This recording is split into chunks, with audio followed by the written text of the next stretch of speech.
থাইকা যাওয়ার চিন্তা ভাবনা যদি মনে থাকে, খড়কুটার ঘরেও ভালোবাসার অভাব হয় না। আর সাইরা যাওয়ার চিন্তা যদি মাথায় থাকে, দালান কোটা দিয়ে আটকায় রাখা যায় না। কিছু সত্য মনে রাখো, কিছু কথা মনে রাখো।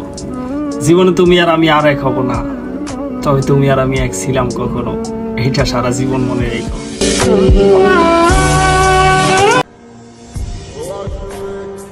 আমার কপালে নাই যে এই মানুষটা, আমি সারাক্ষণই ভাবি ওই মানুষটার কথা। কতই না ভালো হতো যদি সেই 10 বছর বয়সে আবার ফিরে যেতে পারতাম। আর কিছু পাই বা না পাই, অন্তত মুখের হাসিটা তো ফেরত পেতাম। অবশেষে আমিও জেনে গেলাম 6251 মানে কি।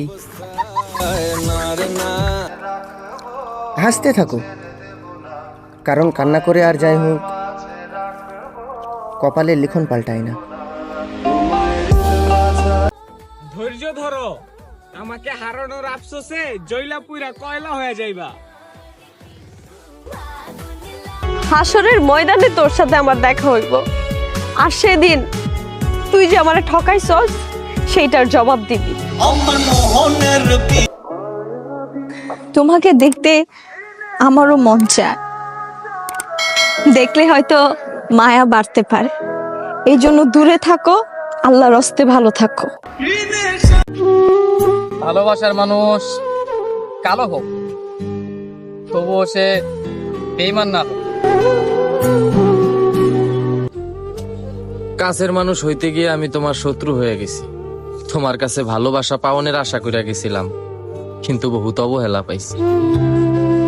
আমি প্রচুর জেদি একটা মেয়ে, ফেলে আসা কোনো জিনিস তুলে নিয়ে আসি না, সেটা হোক অনেক দামি কিংবা আমার শখের মানুষ।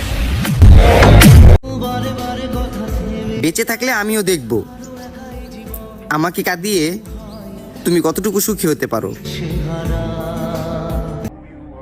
সব কথা আমি ভুলি না, সময় বুঝে ফেরত দেওয়ার জন্য আমি কিছু কথা মনে রাখি। হয়তো তারে দেখি না প্রতিদিন, কিন্তু বিশ্বাস করো,